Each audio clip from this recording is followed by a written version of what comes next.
All right, welcome back to Reseller Unscripted. We got two guests. They're twins. Well, not really. I'll let them introduce themselves. Well, we lost Ari. It's a good start to the episode. You guys, please introduce yourselves. We met very briefly this year in Las Vegas. Really, really awesome guys. I'm excited. They bring a lot of energy and they do something that's totally different than what we do. So I'm excited for them to talk a little about that. Yeah, hello. Thanks for having us on. I'm Henry. This is my brother Heath, and we are discount twins on WhatNot. We're mostly in the liquidation market. We buy semi-truckloads. We do a ton of Casepack, a lot of Target items, and also a lot of candy as well. And they've got the best hair in the game. Yo, show off the hair, boys. Show off the hair. Easily the best hair in the game. We try. So talk me through the beginnings. How did you come upon WhatNot? How did you get started? Did you always do the Casepack stuff? What did it look like when you first began? Yeah. Well, I have been a reseller since I was in middle school. I think I sold my first item on eBay when I was 12. So I was always buying and selling through middle school and high school. And we were always looking for, kind of what the next opportunity was, in reselling. We started to get into the liquidation game a little bit over COVID. I was buying and still do buy semi-truckloads of military surplus storage cases. So like Pelican cases, if you're familiar with the brand Pelican. Mm-hmm. We buy truckloads of those and then resell them. So that's kind of how we got into the liquidation industry. And then from there, we were kind of like, okay, this is cool that there's not a big bottleneck on incoming inventory, because that was always the issue before, was sourcing. Mm-hmm. And so we were like, okay, wait, you can buy truckloads of stuff and there's hundreds of options and there's no limit to the supply. So we started buying truckloads. We did a lot of Home Depot loads. We were trying to process them and sell them on Facebook Marketplace. It wasn't really scalable. We were running into a lot of bottleneck issues there of just trying to meet with so many people, and we didn't have a warehouse that was open to the public, and it was just a whole mess. And obviously Marketplace isn't built to scale to the extent that we were trying to scale it to. So we wanted to find something that would be more scalable and kind of let us control how big we wanted to go with it, instead of having these ceilings on how much we could grow. So then we heard about WhatNot. I think I heard about WhatNot through Gary V to start with, and then we were at WHSL last year, and we talked to the people at the WhatNot booth there, and we talked to a couple other sellers that were doing WhatNot, and they were like, yeah, you guys should totally join. It's awesome. So we started playing around with it, I think in August or September of last year. August of last year, we started playing around with it. And we were like, oh, yeah, this is really cool. So we kind of wrapped up with a couple other projects that we had going on. And then in January of this year, Heath started working full-time on the WhatNot channel. And then we started hiring. Yeah, I started bringing some more people on. In January. Yeah. At that time, we were just doing single item stuff. We were still doing Casepack stuff. We would split it all up and do everything individually. And that worked. But to scale that, if it was a bunch of kind of low dollar stuff, we'd end up with 6,000 items that we had to bundle and ship out over the next week. So that was just kind of impossible.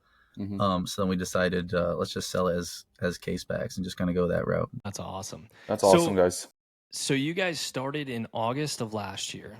Wow. Didn't really start scaling until midway through this year. And tell everybody how many followers you have on WhatNot right now. I think it's 197. Yeah, we're hoping to crack 200K this weekend. For perspective's sake, Laura and I have been on since March of 2023, and we have 170,000 followers. So that sort of trajectory that quickly tells me that you guys are doing the right things. Talk a little bit more about that. Where did you see the growth really take off? How did you help to expedite that process so quickly, because a lot of our viewers are they're just getting started, or they're struggling to get that audience in there. They're trying to figure out, how do I retain people? How do I create growth? How do I sell things? So any sort of feedback that you can give on what your core principles were that really took, I mean, that's like a rocket ship. You guys just took off. Yeah, no, I'm glad you asked. That is something that I think we have done a lot differently than other sellers. And obviously there's a right way for everyone. I'm not, the type to think everyone should do this way or do things that way, whatever works for you. But we approached the platform more with the mentality of it being a social media platform rather than being a sales platform. What we saw when we talked to a lot of the other liquidators is they were approaching it like it was eBay or Poshmark or Marketplace. And it was like, here's a platform for me to sell stuff. And we have a little bit of a background in social media. We were doing a ton of stuff on TikTok over COVID. And we had a couple accounts that blew up on there. And so we were approaching WhatNot more from the mindset of like, this is a social media platform rather than this is eBay with, a live auction. So we kind of came into it with the mentality of kind of an entertainment first idea rather than like a product first. And that was kind of our approach to it. What do you? Yeah, one of the things we always learned, like when we were doing TikTok, is like we'd always like look at the retainment of like a video. If you're watching a video and you get a bunch of people watching it, and then you can see where they stopped watching the video, you're like, oh, that was the boring part. That part was boring. They scrolled on to the next thing. So we've always just wanted to keep that same thing over the live, where it's like there's never a boring part. There's never the part where they're like, okay, I've had my fun with this. I'm going on to the next thing. So we always just try and keep things moving, keep things fun, there's always something going on that people aren't just like, okay, let me get out of this place. Yeah, very, very rarely will you join the stream and not see someone on camera. That's like one of our pet peeves when you join a stream. So And smart. it's someone off camera for 5 minutes. You hear him like digging around in a pallet or something in the background, On it, and the yeah. bots in the chat like, hang on, guys, they're getting more inventory. And I know like not everyone has the people or the space to be able to avoid that, and that's okay. But, like for us, like we were like, that is the devil in our business. Like we do not want someone to join a stream and not see someone on camera talking, doing something, selling something, or us interacting. Yeah, it's like what he said with short form content. It's like, think about it as if every single minute of your TikTok stream were a minute long video that you found on Instagram Reels. The part where you think, here's where I would scroll off, okay, you need to be doing something else during that point. So, and obviously it's hard because you're doing it live, so you can't edit that part out. So you kind of have to be really intentional about, I have all my inventory ready to go. Everyone's in their position to do their job. There's not going to be anything that's going to stop this from rolling once it starts. And then the other thing that we had in mind, like with the entertainment approach, was to kind of lean into that aspect of it and make the streams really fun. When we were filming content, like doing TikTok and stuff, our thought process was always like, what do we already have at our disposal, and how can we use that to be a differentiator against other content? And that was the same approach that we took with WhatNot. Was, rather than try and just be like, a cookie cutter. I think people make the mistake of, they look at what other people are doing and they just want to be like, oh, you have to have a light up sign that has your name behind you and you're in front of a white wall, and maybe you have 4 pallets lined up on it, right, to show that you're a liquidator.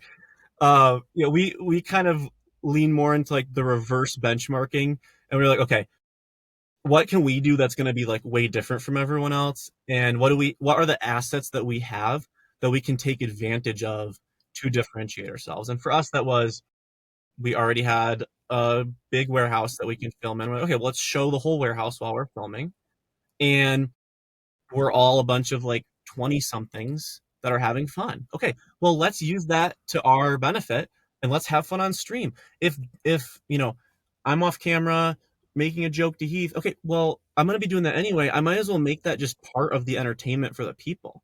You know, it's like Absolutely. between us and our team, you know, there's usually like 5 or 6, you know, people at any time kind of in the operation, and we're all having fun. We're all, you know, having a good time interacting with each other. It's like, why not let the viewer in on that as well? Like we have this like fun friend group dynamic going on, and I want that to be, you know, if you're in the stream, you're part of that too. And that was kind of the approach that we took, and I think it's kind I of think that's one of the biggest pieces when people ask me, there's no one in my room, I'm not being successful. Why is nobody coming and hanging out and buying my things? And then I swipe into their room and they got Beethoven playing in the background and they've got no lights going on and they're standing back there like this, just looking at their inventory, like have no idea what's going on. And it's like, you're not creating a culture that anybody wants to be a part of. You have to create something, like he said, a bunch of 20 somethings doing something amazing is really, really cool. I mean, that everybody wants to be a part of that. They want to be a part of that success story. Create something that's different, I think is one of the biggest pieces. When Laura and I first started, nobody was running things like TJ Maxx. Nobody was running Keurigs or any of that kind of stuff. And everybody was running women's fashion at that time. We're like, 100%. well, let's try it. Let's see what happens. And WhatNot had no idea what to do because it was just USPS labels at the time. And the packages were giant. And it was like, we were trying to trend set in something that was totally different. And that's the same with you guys. I feel like your dynamic is just so fun to be a part of. Like you just don't want to miss a moment of it because you just never know what's going to happen next. And that's kind of the culture that we've tried to build too, of like, you don't want to miss a stream because when you come back tomorrow and ask like, how was yesterday? And everybody in the chat's just going crazy. Like, oh my gosh, you missed out. They did this. They dove in a pallet. They, you know, like whatever. I just think that those are the biggest pieces to being successful. It isn't having the best inventory. It isn't having the best setup. Because like you said, when I first started on WhatNot, I thought the sign in the back and the people that had the fake like grass Trees. walls, they were gods. Like we could just like, someday I'm going to be as cool as those guys. And now it's like, I don't want any of that. Like that to me just looks so like. You want the raw warehouse. Like we're all Exactly. creating our own TV shows. It's like what I say in every stream. And like, I really relate to what you were saying is like if I see any of my sellers off camera for a second, it's like nails on like, or like chalkboard wall. Like it's like, like, because people like tune in and then they just leave. Like we're all creating our own like TV series. That's why me and Dusty and a bunch of others, like we would agree, like there's no competition on WhatNot. Like your destiny is what you're going to make it on WhatNot. Like if you decide to go off camera, it's going to be your own failure. You know, you need to keep people engaged. Like when you're talking about how you were checking the analytics of your short form content, it's like WhatNot is short form content where you're just keeping people in the entire time. You must pump oxygen in the room. Like I'm the same way. Like if I'm going to have the conversation, as long as it's like, it can be had, like I'm going to have it on camera. We're joking around all the time, you know? So absolutely. Like that 100% like sets people apart.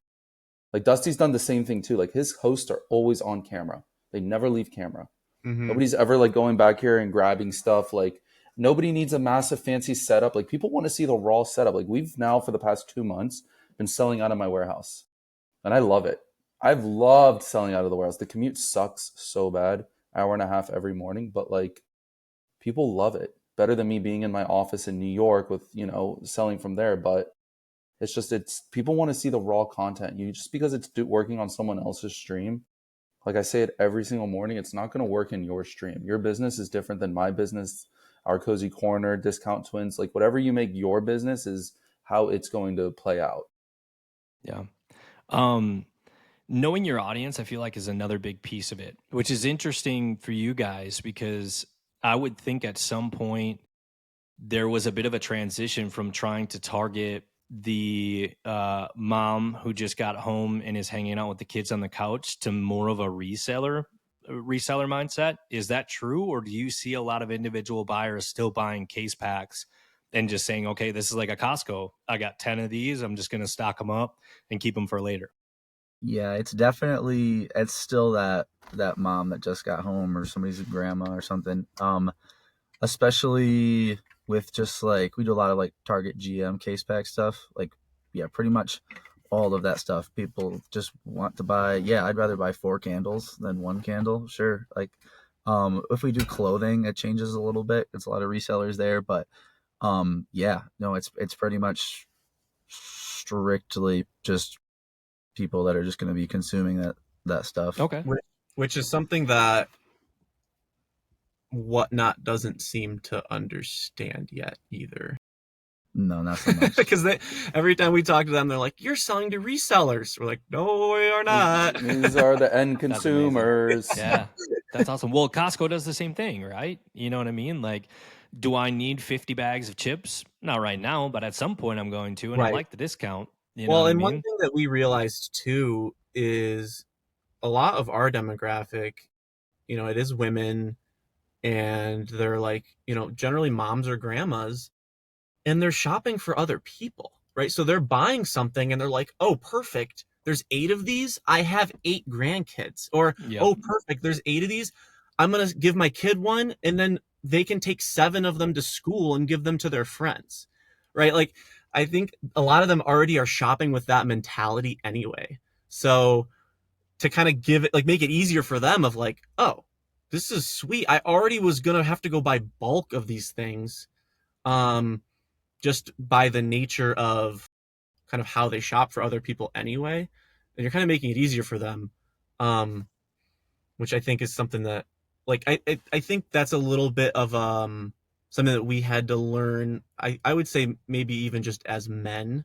I'm not usually shopping for like 8 other people, right? If I'm shopping, it's like, Henry needs shirt. Henry buys shirt for Henry, right? Like, Right. I'm shopping because I have to. Yeah, it's not like, "Oh wow, a 5-pack of shirts, that's perfect because I can give one to Ari, Dusty, Heath, and keep 2 for myself."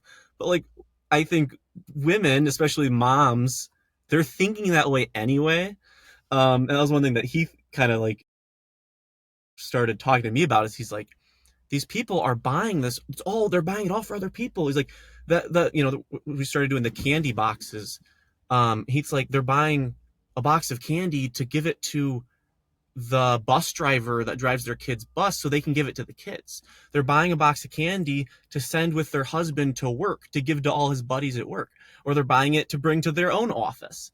So I think that was like a bit of a shift for us, is like, you kind of have to get it out of your heads of what you would shop for and how you would shop, and just kind of leave it open to the consumer to tell you, through their purchasing, what they want.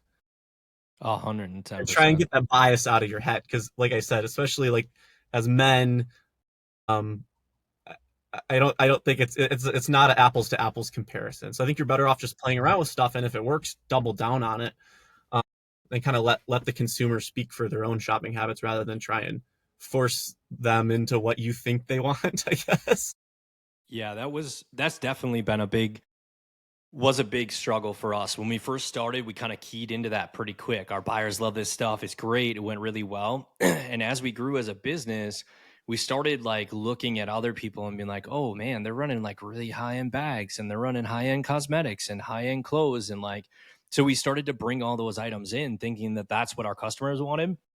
Loss after loss after loss. And it was just like I was just beating my head against the wall, and I'm like, but everybody else is doing this. Like, why isn't this working? Why don't you guys want it? Because that wasn't the channel that we built. The channel that we built was the everyday buyer, and they want a good deal on the things that they're normally shopping for, or they're buying bulk of something like you guys are doing. And it's understanding your target market is super important. Yeah, I mean, that's good stuff. I feel like really, really important for any new sellers to look back at the last 20 minutes here. I feel like you guys really covered a lot of really important stuff in your trajectory. I mean, it's insane to me. That's wild. So the goal is 200,000 this year.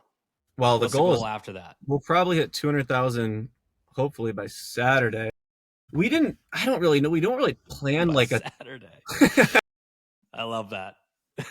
I don't know. We don't really have any like goals in that regard, because we didn't even really know what was reasonable when we came into it anyway. I don't know. We really haven't talked about any follower Do you guys goals at run all. a lot of giveaways?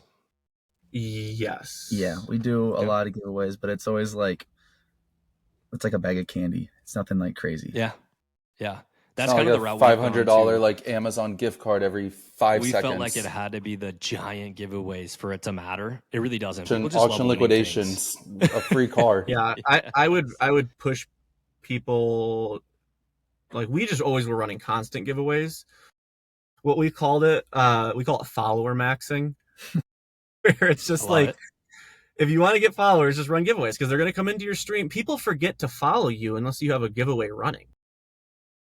I think that there was this like little bit of a backwards mentality that we saw from some of the liquidators where like they didn't want to run giveaways because I don't know, they felt like they think followers don't matter, and they don't, but they also can help a lot. You know, they're like, oh, I don't want to giveaways because like we don't care about followers. And I'm like, you're right in thinking that, you know, the difference between 10,000 core dedicated followers and 100,000 followers, like the extra 90,000 fluff followers, yeah, you're right, that doesn't matter.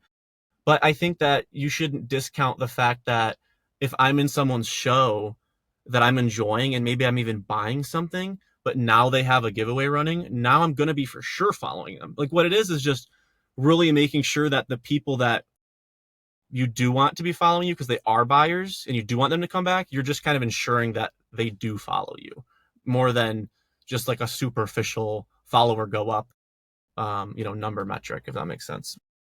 Yeah. Yeah, I think that's good. And a good way to look at that too. You're not going to capture people if you're not trying. It's the same deal with being live. How long are you guys live a day? We've been trying to be as live as much as we can recently, but lately it's been like Tuesday through Thursday we'll be live from like 7:30 until noon. And then Friday, Saturday we're usually live from like 7:30 until 11 p.m., 12 p.m. So you guys are only Yeah. live like 3 days a week? No, we've been live like 4 or 5 days a week recently. Wednesday, That's amazing, Thursday, though. Friday, 8 to noon.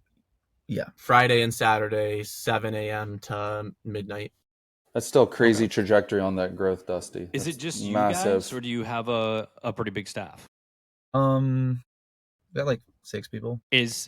Are there 6 people, you and some friends, or did you actually have to go out and hire and train and go that whole route? I mean Kind of both. It's a little bit of both. It started more as friends. Our right-hand guy that is like one of our other main streamers, Josh, was Heath's girlfriend's brother. And so he was moving back from Texas, and Heath's like, hey, my girlfriend's brother Josh is moving back and he's a bartender. He might be good on stream. I'm like, yeah, that guy sounds like he'd be a killer on stream. We need to get him over here. So like stuff like that, where it was like mutuals, and then through some of the people that we hired, they would have friends. So it's like definitely a lot of friends here, but they're not just our friends, if that makes sense. Yeah. No, that's awesome. Almost 200,000 followers. You guys run roughly 30 hours a week, would you say? More than that? 8 to noon, 3 days a week is 4 hours, so that's 12. And then the other days you're probably doing like 14 hours. Yeah, so like Probably like 30, 35 40. to 40 hours a week probably. Okay. And then what does it look like when the camera's off? What are your jobs? What do you guys each tackle? How do you make that big of an operation happen with 6 people? So let's just say before stream, it's just like prepping. It's just like, okay, let's put these pallets of these things here, those pallets of those things there, because we want to be able to like utilize our actually like stream time when we're going. So there's a lot of moving pallets around. Then we stream, and then it's just playing cleanup. Just like by the time when we're done streaming, especially on like a weekend, the warehouse is a mess. There's like stuff everywhere because we move like quite a bit of volume of stuff. We have to I think we shipped out like 30 pallets of stuff last weekend. So it's like that takes up a lot of like space, and there's a lot of logistics involved. But then just like playing cleanup around the warehouse. Just I handle like most of like the warehouse like operational stuff, like the actual like active stuff. I'm managing the streams. I stream a lot, that kind of stuff. Henry does like all of like the sourcing. I can be like, yo, we need more inventory or whatever, and Henry's like, okay, what day do you want it? Yeah, you handle that kind of stuff. More of like the, I don't know. He does a lot of like the computer stuff that I don't like to do at all. Which I'm totally grateful for. I don't like doing any of that stuff really. So he handles that kind of stuff. That's awesome. And so does the ref see your staff? Does everybody ship together? How does your shipping process work? So we ship as we go. Like we don't do, there's no like packaging time after the fact. So like Love any it. item sold has a shipping label on it ready to go out within like 5 minutes. Which, That's amazing. shout out to Chris from Warrior Enterprises for that, by Yeah. the way. Yeah. That's the best way to ship on WhatNot. It's the Yeah, I best know a way to lot of ship. people are going to have questions about that. Can you walk us through a little bit more in depth the process ahead of time? So I'm assuming you set it up as a single label, and then as soon as it's done, you're printing that label and throwing it on there? Yeah, so it's kind of clunky because WhatNot is not set up for like this type of operation at all. So we've kind of like had to like build the layer on top of it. But so what we do is we have like I don't know, we usually just do like a 5 pound like standard thing.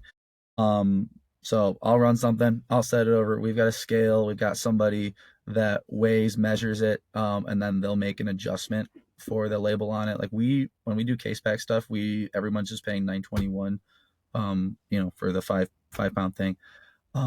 But if it's over that, we'll take the cost out on our end. So we'll make the adjustment by the label, then we send it down the line. We got a bunch of rollers set up. And then from there, we just generate labels after that they've been adjusted, make sure everything's taped up, slap a label on it with the corresponding number we stuck on the box, and then throw it on the pallet. That's awesome. That's a great process. Man, that's crazy. I know when we had Chris on for a while, Chris was talking about, labeling things, and I've seen a few videos of it. I'm just like, yeah, like you had mentioned clunky. I was just trying to picture in my mind on the back end how that would look and how that would work, and like how our shipping department would even be able to pull something like that off. Our shipping department is incredible. But man, that process seems so fast. That's amazing. So do you have somebody that comes and picks up your packages for you? Do you got to bring them somewhere? Yeah, we USPS picks up with a box truck Monday through Friday, and then the local post office picks up on Saturdays. Okay, awesome. Oh, go ahead. All right. No, go ahead, Dusty. I was going to talk logistics a little bit. You had mentioned the sourcing side of things.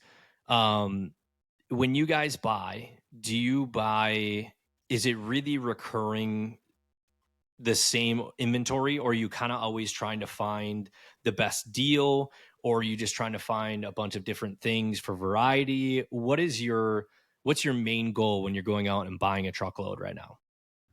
I don't know. We're honestly just trying a bunch of different stuff at the moment, just trying to figure out what works or what works best. It's always good to have variety. That's another thing too, with like the kind of falls back to like the retention aspect, is like if you don't have variety, if you're running the same thing over and over, that can get pretty boring pretty quick. Yeah, I mean, when we buy truckloads, it's all like liquidation stuff, so we don't, it's unmanifested. We don't really know what we're getting. So kind of with that stuff, we try and get a good deal on that stuff. We have some people that we work with that we're like, okay, we can usually kind of get, somewhat more of what we like out of these people versus other people. And then, Henry will look around and find specific things that would be like, hey, these would be good to have on stream or whatever. So, yeah, I would say both. Try and get a good deal on some stuff, and there's other specific things that's like we might not even really make money or that much money off of this stuff, but it would be great to have on stream. Yeah. Do you have a staple? Like, is Target Case Packs your staple where it's like, okay, I need at least a truck every week or 2 trucks? Do you have that built in and then you just try to add other stuff around it? It's Yeah. very similar. Yeah. I was going to say, we kind of have like a staple, like these are like 2 or 3 vendors that we buy like a really consistent amount from, but we're always looking for that deal of like, okay, that looks really amazing and we'll make things a little bit different. That's fun. We haven't run that for a while. Okay. Ari, what do you got? I wanted to, so you guys sell, because I've watched a couple of your shows recently. So you guys are selling heavy on like candy and like Target, like a lot of Casepack. What has been like I'm just curious, like just by listening and also hearing you guys, the way you've scaled is just insane. Like it's taken me like 2 years now and I'm still like at 130,000 We're just followers. turtles, Ari. I mean, but I'm fighting like The Reddit. young guns are passing Dude, us up. I know. I'm like fighting, either I'm fighting like Reddit reviews or like somebody's upset at me about something. But Ari's kind of an asshole sometimes, though. You just got to know. I'm a nice asshole, but I really do care. The whole reason why I'm doing this podcast with Dusty is because we really want to help other sellers. Like I started in this from literally restarting from nothing. I was explaining to Dusty before, but we're not going to get into that on camera. But it's just so amazing because like we've been like interviewing like so many different people. Like last week was Rinzi. The week before that was Out There Flipping. Everybody, can be successful on WhatNot is what I've learned. Like to hear your guys' story. And one thing that I was curious about that I've just been thinking about this whole time, it's because like, so you guys were doing short form content on TikTok. You got very successful doing short form content on TikTok. You already prior had a liquidation business. Were you able to transfer any of that TikTok following to WhatNot? And you weren't really. We never tried, but I don't think it would have carried over at all. I mean, our TikTok accounts was the content totally different?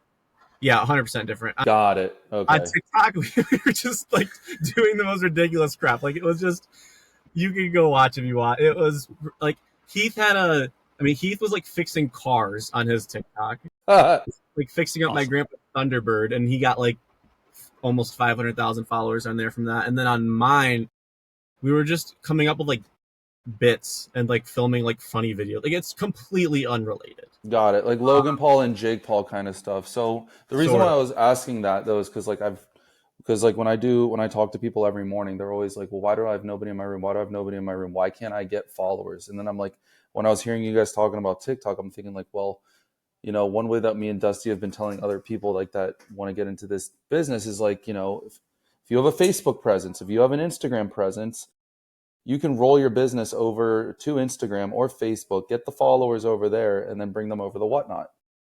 And you already will have followers because, like, right now, if you're going to just start off on WhatNot, like, you got to have your own swag. It's not going to work if you, like, just swagger jack like what a million other sellers are doing. Like, you need to have your own individuality. That's why it's worked for you guys. That's why it's worked for Dusty. That's why it works for me. I am the guy right now that does have an LED sign behind us now. I'll tell you, today I am. You know why? One of the guys that works for us, his name's Pablo, sweetest man in the world. This morning he walked in, he goes, "Boss, I have something for you." And I said, "What is?" An LED sign that he handmade last night. Took 4 hours. Took 4 hours last night. 4 hours last night. And he walks in this morning into the office and he goes, "Boss." I'm like, "Pablo, what is that?" And like Valerie's like looking like this, my amazing fiance. And she's like, "Ari's always wanted one of those." Always. And Pablo's like, "No problem, boss." And like, if you go to if you see it, not, you don't have to look now, but like if you go look later, like the dude drew it with a Sharpie and literally lined up LEDs behind it. Sweet. That's so cool. So shout out to you, Pablo. I love you. Yeah, shout out to if Pablo. You're listening. Shout out to Pablo. Nothing against the LED signs, by the way, but there is nothing No, there against is. the grass walls and the LED signs. Listen, I got a carpet on the ground. I got a nice white wall. But you know what? It works. It works. The point being, like you can't just throw that up and have that work. Yeah, that's not the only thing. It's not going to work, is what I'm trying to, like, if you just have a nice, beautiful wall and your LED sign and you have poo-poo attitude, you're going to fail at this. Mm-hmm. It's that, like, I'm going to give you an example, actually. There's a new channel, and, you could have great inventory one day, but if you have bad inventory the next day and you don't treat your audience well, they're not going to stay. It's that simple. Like if you have 15 people in a room, 20 people in a room, 30 people in a room, 500 people in a room, you need to treat them all nicely. That to that point too, with like the varying inventory, that was one thing that Heath and I learned from TikTok was if you're building up a following that's expecting a certain type of content from you, or in this case, a certain type of product from you, you have to know that there's going to always be a little bit of friction to move to something else. Like that was one thing that we learned when we would post TikToks is like, whatever, we'd come up with this funny idea and maybe it would be in some specific genre and we'd go and film it and it'd get 1 million views. And then the next day we'd be like, oh, we have this other idea. It's not a funny idea. It's serious. And it's like a totally different space. And we'd go and film it. We'd post it thinking like, and then those 1 million people will come and watch the same video and it would get like 800 views. And you're like, what the heck? And it was like, oh, because if you're building a following, and this was kind of back to us leaning into this more as a social media platform than a sales platform. If you're building a following, you have to know how to snowball that following to keep getting bigger and bigger, and not kind of stunting your growth by like throwing a curveball. And then it kind of throws everyone off and they're kind of like, oh, I guess I don't know what to expect from this person. And that also that kind of screws with the algorithm too, right? Because the algorithm goes, one day, oh, if you want shoes, then you gotta be in our cozy corner. They've got 500 people in here who want to buy shoes. If the next day they're like, hey, we're gonna sell pressure washers, even though people want pressure washers, WhatNot's gonna go, hey, Susie Lou 369, you were watching our cozy corner yesterday. Here they are again. And she's going to be like, I don't want a freaking pressure washer. Get this off my algorithm. So I think that's another thing too to keep in mind is like, it's both the buyer and the algorithm that you kind of have to win over on stuff like that. And that was something that we learned from the content was like, if you can, and to, I guess my point being, if you can keep snowballing that to where every video, or in this case stream, is the same type of thing, you're always giving them the same type of energy, or it's the same type of hosts or the same hosts, you can keep rolling that over week. And I think that's really how we've kind of grown as quickly as we have. Is I don't think there's been a stream where someone's come in and been like totally thrown off, because it's either been the same people, or it's been the same product, or the same format, to where same vibe. One thing, the same vibe. One thing we've seen, like, and I know this is a hard thing to overcome, but there's such a variance in some accounts streamers. It's like it's like it might as well be a totally separate channel sometimes, right? Like you join a channel, you join the stream one day and it's person A and they're selling with this fast-paced, upbeat style, and you're like, oh, this is awesome. Then you join the next day and it's person B and they're like slower and quieter and not on camera as much, and you're like, this is like not even the same channel at this point. So that was one thing like that we really tried to hit on for our people on camera, is like, not that they can all be Heath, but be as close to Heath as you can, to where if someone comes in, even if the twins are not on stream, you can still tell that this is Discount Twins.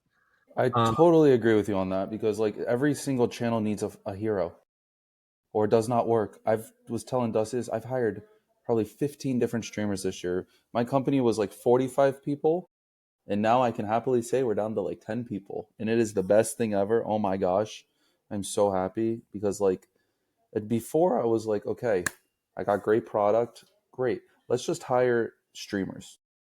And like, let's get them on camera, let's get them selling, let's fill up all the hours of the day. And then lo and behold, it doesn't work that way, because you also need to find somebody that can represent the brand the same way. You can't just have, Nancy down the street coming on camera and selling Hokas and On Clouds. Yeah, that works for the first couple of days, but your audience needs the hero. Every single channel has the hero. You guys are the heroes of your channel. Stephanie's the hero of Smart Threads. I just pop in there now, here and there. Dusty, you and Laura are the heroes of your channel and your streamers. It just, unless you can truly find a good streamer It does not work long term. Yeah, they have to be a good streamer, and they also have to be a good fit for the brand that you're trying to present. Like, that's one thing I do think that Dusty and Laura do well is, and not that I watch a ton of their streams, but I see they have quite a few different streamers, but you can always tell it's the same channel, right? Like, if there wasn't the username and thumbnail, profile at the top, you could still be like, this seems like OCC because of how they're set up and how they're running and how they're engaging with the chat. Like, there's definitely a strong brand to it. I think that's where a lot of people go wrong, is like maybe not getting into the nitty gritty of like what they want their brand to be.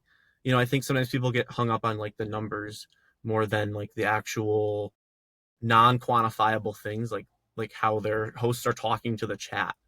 And that's something that we've really tried to focus on, is like, I guess I care a little less about my return on investment than I do that any person on stream, whether they're hosting or they're just in the background, is carrying themselves the same way that Heath and I would carry ourselves on stream.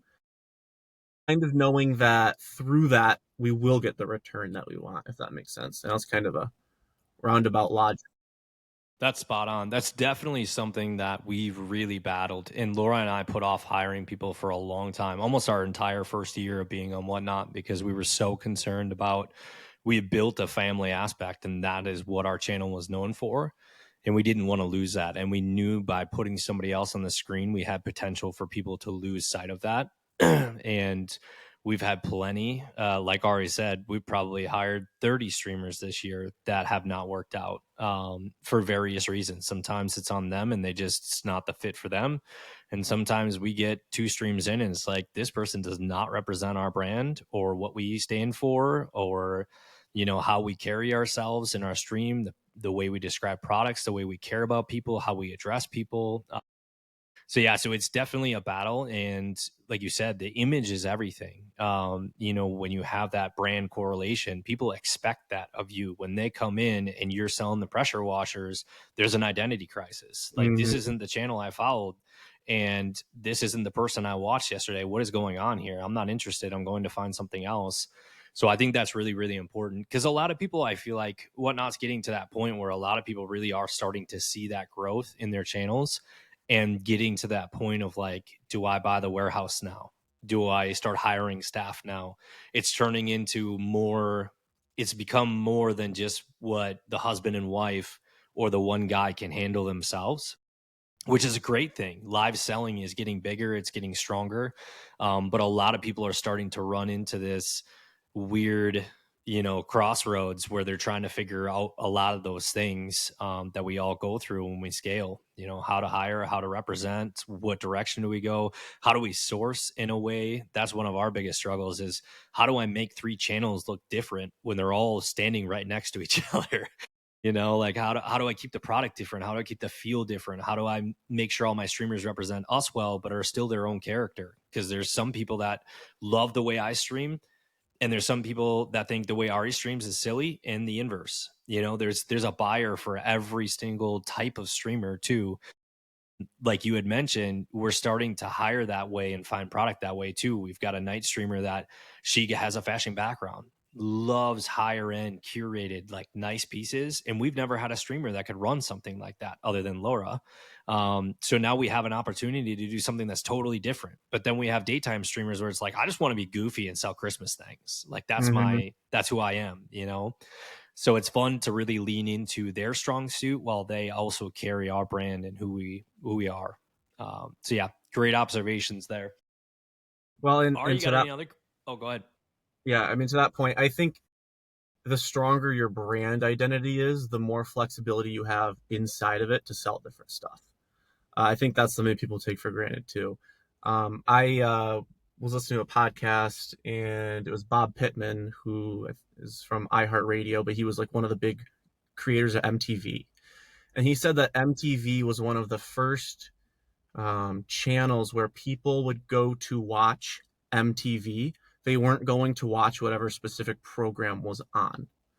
And I thought that was an interesting concept. Is like, okay, that's how I want our channel to be. That they don't really care what we're running. They're there for Heath. They're there for Josh. They're there for the warehouse vibe. Even if it's not something they're interested in, they know what to expect with discount twins. And so if discount twins are on, they're going to pop in and see what's going on. It's less about the actual product. I think that's something that a lot of channels maybe take for granted, is if you do build that strong brand presence, how sticky the customer retention is, and how much likely they are to come back and make a purchase, even if something that they didn't think that they would want. Like, that's one thing we've seen between our streams, between the candy and the Casepack and the clothing.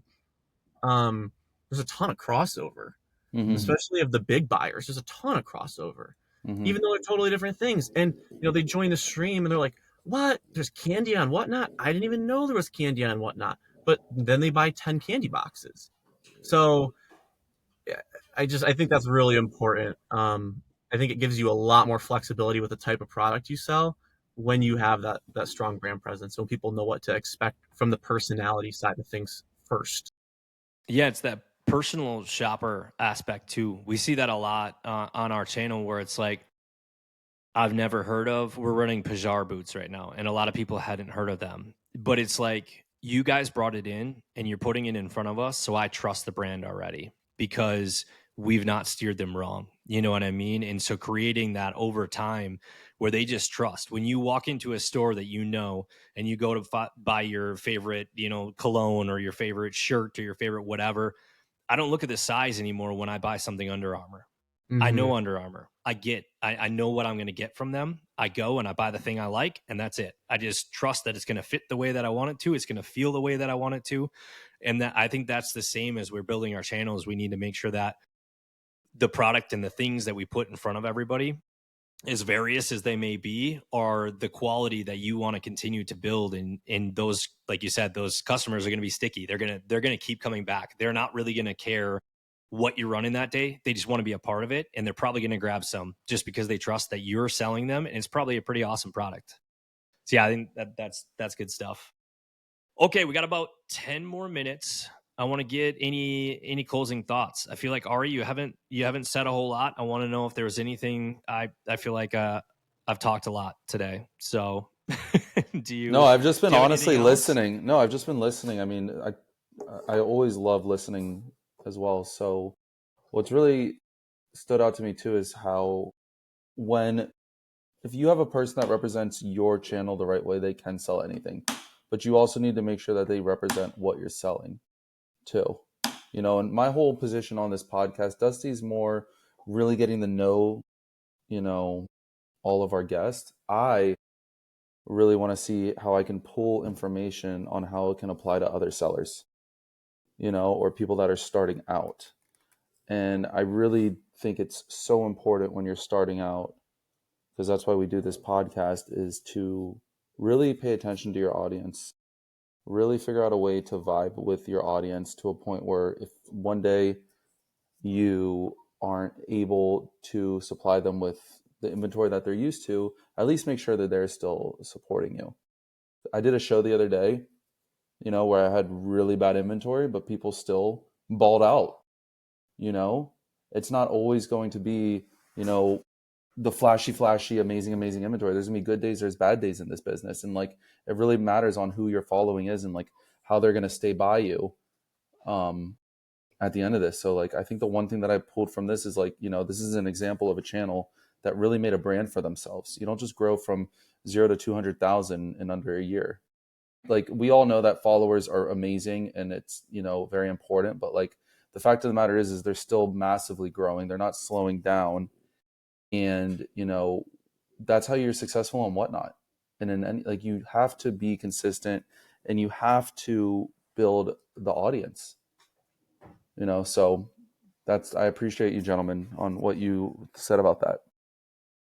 Yeah, I think it's awesome. And like you said, the most fun I've had doing this podcast is bringing guests in. We can get in this mindset as business owners, being successful, whatever, that like, we're just in this cookie cutter. Let's just do this thing. We did it yesterday. It works. Okay. Now I'm going to do it today. It works. Okay. I'm going to do the same thing tomorrow. I'm going to do the same thing tomorrow. And you can get in, like this rut of like, that's just who I am. That's just what we do. That's just whatever. And it's so nice to hear other people's stories, their perspectives, the things that they look at that I might have missed, or vice versa, or the things that I didn't put weight on that other people do, and it's creating success for them. So it's really fun. It pulls me apart each week. And really, like, I'm an introspective person. I just spend a lot of time after the episode just being like, man, why didn't I think of that? I remember like 3 episodes ago, we were talking about flash sales, and it was like, man, I know about flash sales. I know how to run flash sales. I have inventory for flash sales. Why am I not running them? Like, what am I doing? And then after that, we started executing flash sales, and it's been a game changer for us. Like, just these little things that we discover by talking to like-minded people, growing together, challenging each other. And that's really, like Ari said, what this podcast is all about. It's really just an opportunity. At one point, I wanted to be Ari. You know what I mean? And at one point, maybe you guys saw one of our channels and was like, "Oh my gosh, I hope I get to be that big someday." And it just keeps going down the line of like, man, we all started there. We all started somewhere and created something out of that. And I just want that for everybody. I want everybody to be able to be like, okay, I'm done with this 9 to 5 garbage. I want to go and do something for myself. Like, even if it's small right now, look at you guys. I mean, less than a year, and they've surpassed 2 channels that have been on collectively 5+ years. You know what I mean? And like, it's so amazing. So it's so fun to do these episodes, to learn more. Obviously, we met in Las Vegas and got to chat a little bit. I've seen your guys' show. I think you guys are hilarious and just have a really good heart. And it's so fun to see you guys grow in such, like Ari said, you're not slowing down. Like, you're on a crazy trajectory, and like, it's so cool to see. And it's so cool for the app too. You guys are trend setting, and you guys are creating something that other people haven't. I mean, you're surpassing people that have been on the app for years. And you're going to be setting new numbers that nobody's touched in the women's fashion category. Like, that's super, super cool. So I appreciate you guys coming and joining us, your insight, your takes on stuff, your, integrity as guys, just, being real, being honest. We just need more of that. We need more honesty. So thank you guys for being part of it. I want to hear any closing thoughts you guys have before we close out here. Yeah, thanks, man. No, I appreciate that. Here to the comment you made, I do remember like watching an OCC stream like when we were first starting. Dang, like, that's a big account. They've got like 200 people in there. It's just like, dude, they're live all the time. Yeah, but they're live 24/7. Heath, how do we get there? Like, I don't know, dude. So, yeah, no, I appreciate that, especially coming from you guys. That means a lot. One thought I just had on you're talking about our trajectory. Another thing that we learned from our time in short form, specifically with TikTok, was kind of the land grab aspect of a new platform. When we first started on TikTok, it was so easy to get followers. You could post a video and it could get 1 million views and you could get 100,000 followers from it. And then now you could post that same video, it could get 20 million views and you might get 10,000 followers from it. And right now we are at the point that TikTok was, I think, in like 2020 on WhatNot, where there's like a vacuum for good creators on the platform. If you can get on there and you can build a following, you can stay at the top of that wave. But in 5 years, that might not be the case. In 5 years, probably all of us will be looking back and go, how did I get so many people to follow us so quickly? Now I can't get any because there's just so many more creators on the platform. I think there's something to be said about taking advantage of where we are with the platform. Freaking plant your flag in the ground, put a fence up around your little area, and camp out and make sure you defend that, man, because that's going to be worth so much more down the road, especially as the platform grows. So just a thought that I had. I think, to your point about people getting started, I think now is the time. It's not going to get any easier than it is right now. In a year, the friction of onboarding new buyers might be double what it is right now. But if you can get them onboarded and you can get those followers, you can get those fans, you can get those friends on the platform, it's only going to be worth so much more when in the future you're competing with 10 times the amount of sellers. So anyway, that's my rant. That's a really good point. Powerful. Just in general, I mean, it's the same when Ari and I first started. There was literally probably like 30 people in the women's fashion. It had literally just begun. It was like me, a totally you, different Katie animal. Co. Yeah, Holly. it was just a We were all totally fighting different for that feel. 6 p.m. slot. And now there we was all are running all the time. like, there wasn't much diversity at that time. It was sports cards, women's fashion had just started. It was just very like this little community, you know, and it's grown in really, really cool ways. But like you said, growing in really, really cool ways brings a lot of other things too, like competition. And, you know, you can run things dry pretty quick now too. You see the trends. All of a sudden it's like, man, I remember House of Harlow was like the thing. We had to find it, had to have it. And it just went and then came back down. And it's still a great brand, but just like there's so many waves. And then Zappos last year was a big one of those where it's just like, whoa, everybody's on the wave, and then it goes back down. So now it's Nordstrom.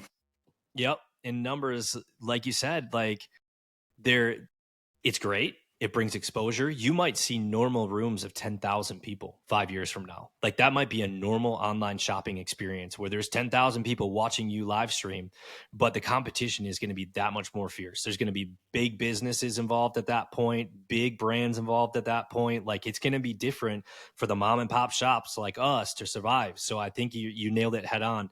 Plant your flag, get your people, make sure that they know who you are, and have them stick around. And that Don't be the turtle. Snowball will just grow that much more in that time. I mean, it all compounds. Yep. So don't stick with the cookie cutter. Don't be the turtle that's like, okay, I got my 100,000 followers. I feel good. I'm just going to kind of keep doing my thing. Like you have to constantly be engineering new ways to be creative and fun and different. Just like every content person that you follow, their stuff is different every day. It's more, it's whatever, you know, everybody's going to want the same exact thing. It is, in the end of the day, like you guys mentioned, it's entertainment. Really, we're selling ourselves. We're selling the entertainment factor of making like the QVC and eBay meet together. Like, you know, it's an experience as much as they are buying stuff. So awesome. Are you got any closing thoughts? I mean, the one thing I'm super stoked for what's happening with Resellers Unscripted. Guys, Dusty, did you tell them that we now have emotes? Yes. Yeah, I didn't follow that at the beginning. I wanted to, but yeah. So Ari and I are now rolling out a different structure for some of the things. So you can now subscribe to the channel. There are some different tiers that you can do for that. Some of it will be subscriber only content. So some of these interviews that we're having will soon be for subscribers only. There's going to be some different Q&As that we're going to do live. We're going to try to live stream each week so you guys can interact with us. I was able to pull it up on here, so it works great. I can see the chat. So if anybody sends any questions, we'll be able to see it in the future. So we got some really cool things we're trying to roll out. So make sure you guys check that out. If you got any questions about it, let us know. As always, make sure you guys subscribe, like, give the Discount Twins a follow.